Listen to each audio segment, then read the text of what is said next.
When we talk about the power of human ingenuity, we often talk about the big hits.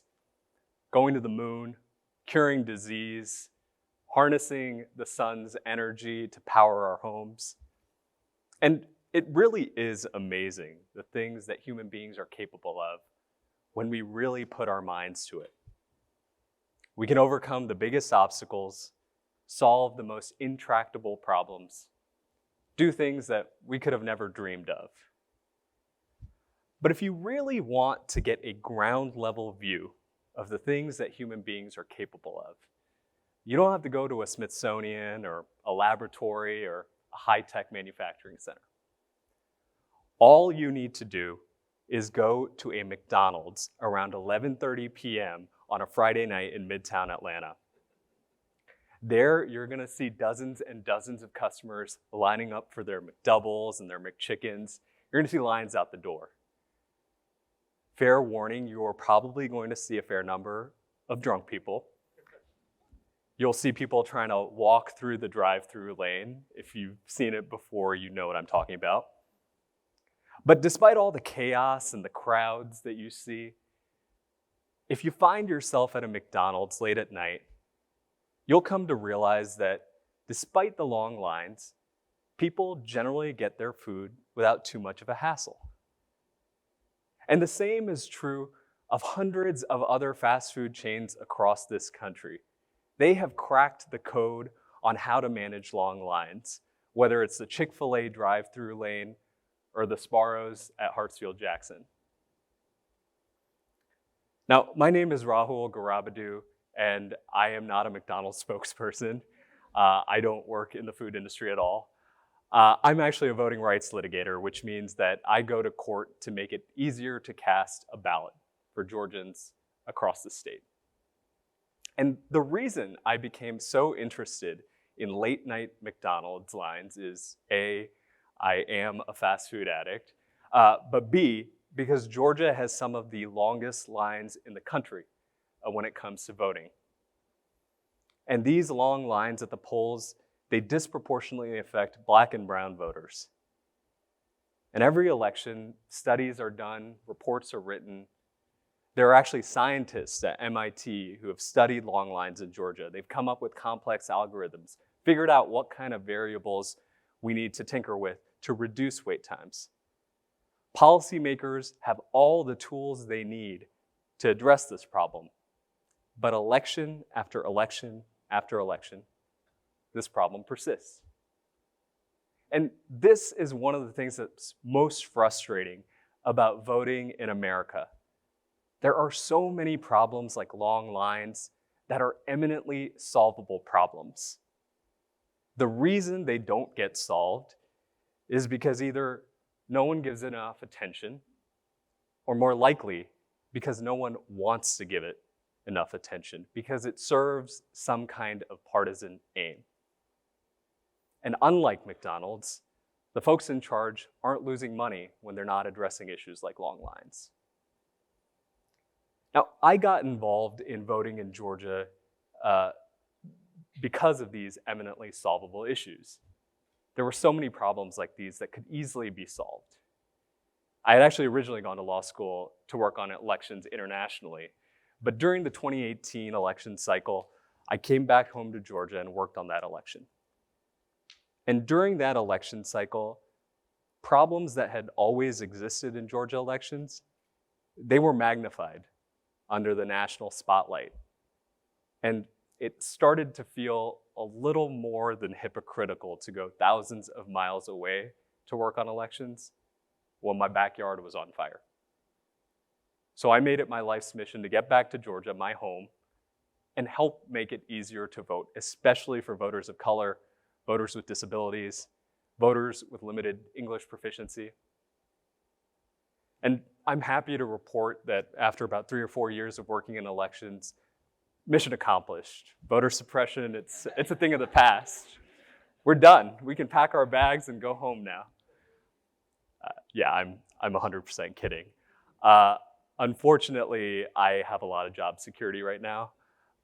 There are a lot of problems that have cropped up in Georgia elections, but again, the kinds of problems that have cropped up, these are eminently solvable problems.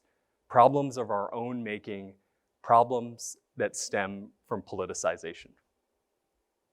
Now, today I want to talk to you about 3 ideas that would change voting for the better. They're common sense ideas, ideas that historically policymakers on both sides of the aisle have agreed on, would take relatively little to implement, but would create a paradigm shift in voting access.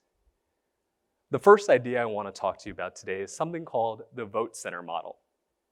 Now, that's a very technical sounding name for a really simple concept, that you, the voter, should have more options to vote on election day. Now, one of the strangest features about elections in Georgia is the way that we penalize voters who show up at the wrong precinct, even if they're in the right county. Now, let's say that you live in Alpharetta, Georgia, in Fulton County, and you work in downtown Atlanta. Now, let's say election day rolls around and you realize, oh no, I procrastinated, but I feel bad. I need to go do my civic duty. I need to get myself to the polls today.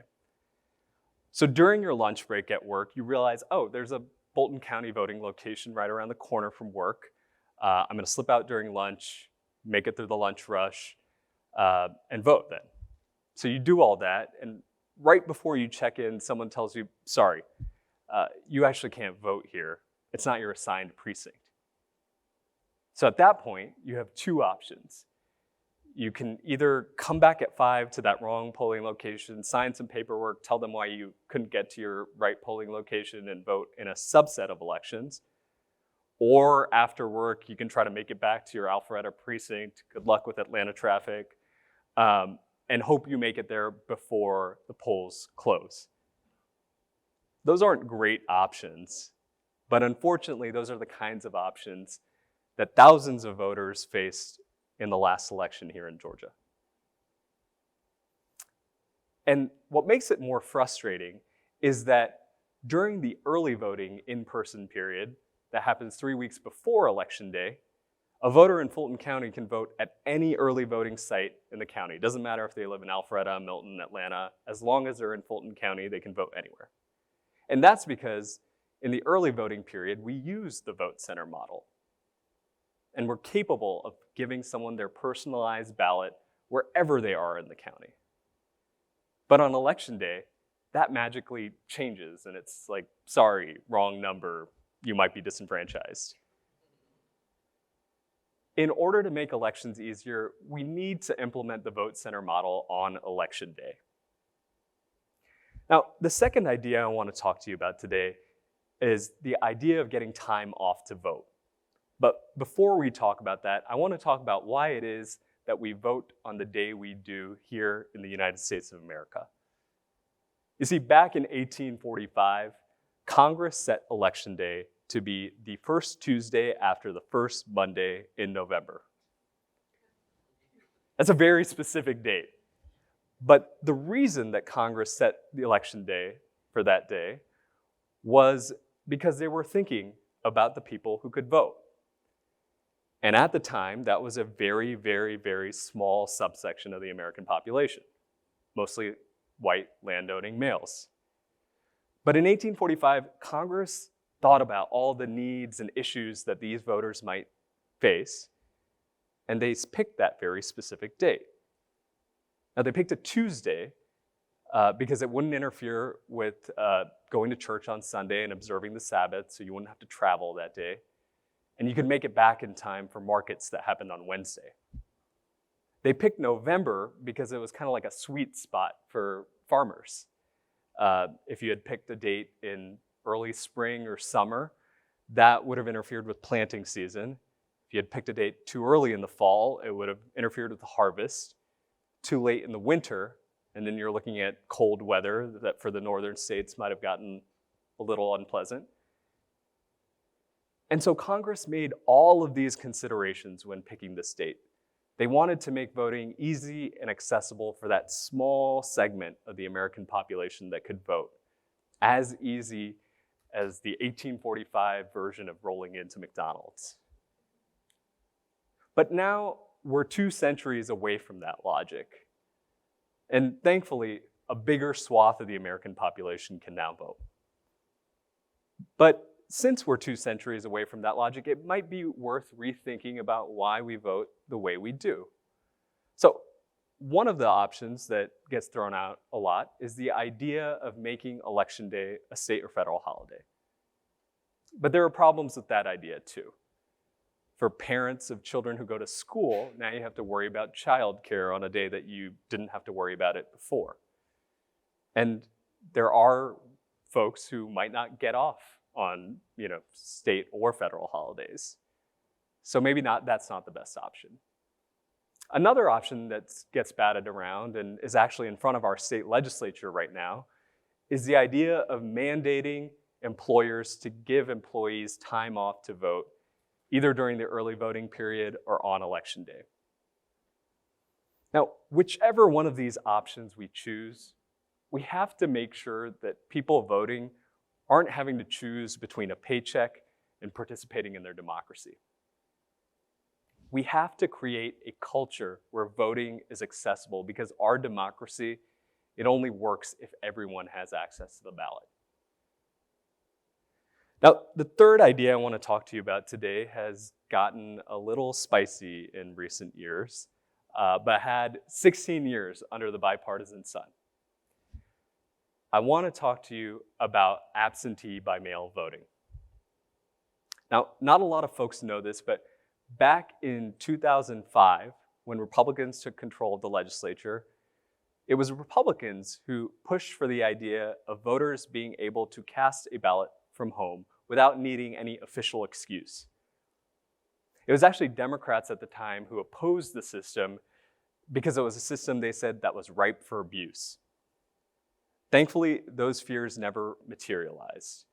And between 2005 and 2021, elderly voters, voters with disabilities, voters who attended college out of state had a safe and secure way to participate in elections. And that's when in 2020, when a once-in-a-lifetime pandemic happened, voters of all stripes were able to make their voices heard in that election without putting their health at risk. In an era where we have same-day delivery and Zoom workout sessions, we know that we are cutting people out of the process when we are making it harder to vote from home. Now, we have got to increase the amount of time that people have to request and cast an absentee ballot. We've got to remove unnecessary, burdensome ID requirements for casting and requesting a ballot. And we have got to make drop boxes more accessible again. And this isn't just a matter of convenience for voters. For voters like voters with disabilities, for example, this could be the difference between participating in the democracy and disenfranchisement. We ignore problems that have festered for years. We come up with solutions for make-believe problems, and we introduce new problems in their wake. And what's so frustrating about this is that in every other aspect of American life, we're trying to make processes easier for people, whether it's getting a credit card or going to McDonald's. Now, I want to be clear about one thing. I know that I've compared McDonald's and voting a lot during this talk, and I know that the incentives are a little bit different. For McDonald's, if you don't pay attention to problems like long lines, you lose business.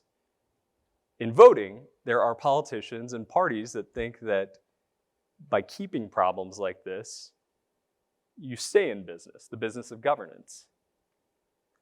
But the reality of the situation is that if you want to maintain long-term viability as a party or a candidate, if you want to make sure that you're not creating a permanent, motivated opposition, aka folks that you're trying to disenfranchise, we have all got to be invested in a democracy that works for everyone. Now, I want to be clear about one more thing. I'm not here to tell you today that voting is going to fix all our problems. It won't. The problems that we face in this century are big. But in order to fix those bigger structural problems that we have to fix voting in the process. We can't solve climate change when a 68-year-old voter in College Park has to spend 5 hours in line to vote, as was the case in the 2020 elections.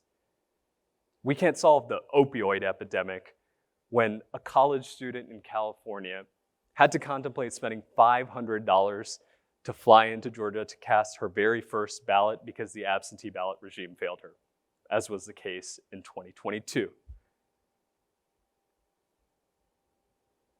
In order to fix the big problems, we have to fix voting.